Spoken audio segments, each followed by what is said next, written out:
Learn from incident. 16. Petrobras P-36 accident.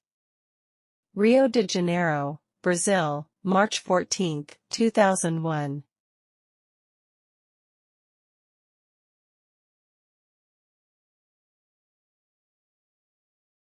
Brief about incident. Initial operations and failures. On March 14, 2001, drainage operations commenced on the portside emergency drain tank, EDT, of the Petrobras P-36 platform.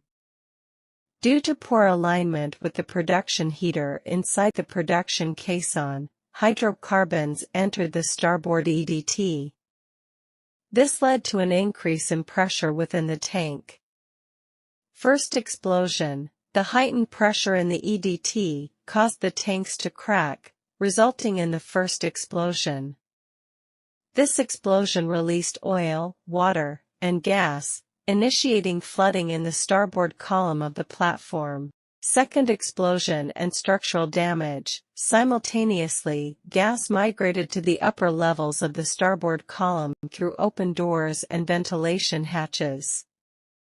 An unknown ignition source ignited the gas cloud, causing a second, more severe explosion that inflicted major structural damage to the platform.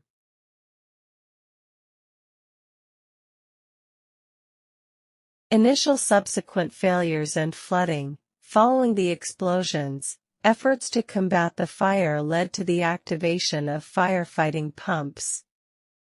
However, the rupture of the seawater pipe exacerbated flooding in the aft starboard pontoon rooms, including critical areas like the pump room and water injection room. This flooding compromised the platform's stability further. Capsizing and sinking. Despite efforts to mitigate flooding, continuous water ingress led to the gradual flooding of compartments such as the deck box and central caisson. This caused the platform to lift progressively until it reached an incline of 16 degrees. The platform eventually capsized and sank on March 20, 2001. Salvage efforts. In an attempt to salvage the platform, approximately 4,100 tons of nitrogen were pumped into flooded compartments to discharge a portion of the estimated 7 million liters of seawater. Despite these efforts, the structural integrity of the platform had been compromised beyond recovery. Consequences of the incident. Casualties. The incident resulted in the tragic deaths of 11 workers and left 137 others injured, underscoring the severe human toll of the disaster. Environmental impact. The sinking of the P-36 resulted in a significant environmental disaster. The platform contained large quantities of crude oil and diesel fuel, which spilled into the ocean as the platform sank. This caused substantial environmental damage to marine ecosystems and coastal areas. Economic impact. The loss of the P-36 platform had profound economic implications for Petrobras and Brazil's offshore oil industry. The platform was a major production asset, contributing significantly to Brazil's oil output from the Copos Basin.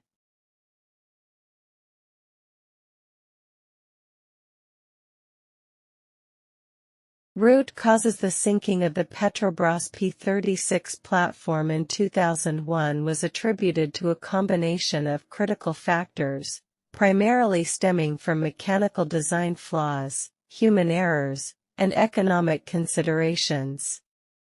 Mechanical design flaws, poor design placement and lack of hazard analysis. The initial entry of hydrocarbons into the starboard emergency drain tank, EDT, was facilitated by the misalignment of the EDT to the production header instead of the production caisson. This critical design flaw created a vulnerability that was exacerbated by the absence of a documented hazard analysis report, casting doubt on the adequacy of safety assessments prior to operation.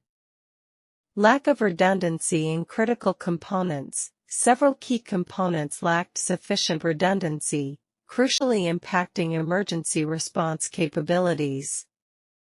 For instance, the valve controlling the isolated EDT had no backup mechanism, while the seawater pump failed due to flooding, compromising firefighting efforts. Failset valves remained locked open, aggravating uncontrollable flooding in critical areas.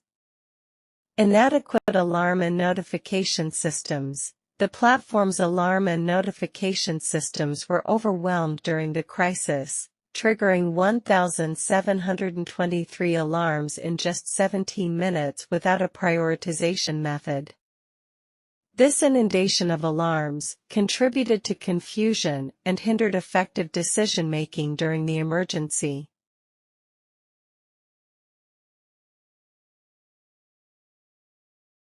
Human errors, training and communication deficiencies.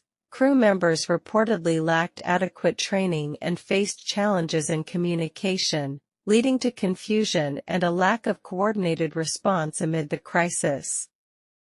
The sheer volume of alarms further compounded these issues, highlighting the need for robust training protocols and clear communication channels in emergency scenarios. Neglect of basic safety procedures. Basic safety measures, such as keeping water-sealed doors closed to prevent flooding after the initial explosion, were not implemented consistently. This oversight was attributed to insufficient training and a lack of adherence to daily operational protocols, underscoring gaps in safety culture and procedural enforcement.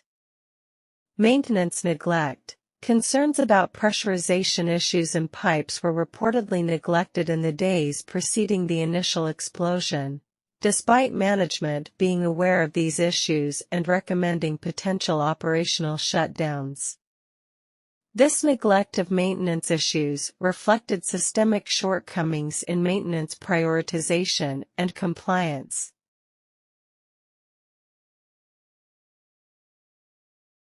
Economic considerations, cost-cutting measures. Petrobras had reportedly prioritized cost-cutting measures over stringent engineering standards, inspections, and quality requirements. This approach aimed to maximize profitability, but compromised safety protocols and regulatory compliance, contributing to operational risks. Workforce downsizing and increased operations. Despite a significant reduction in workforce size, operations and production had intensified, raising concerns about workload pressures and safety implications. The imbalance between manpower resources and operational demands underscored broader safety and environmental risks associated with operational scale-up amidst cost-cutting measures.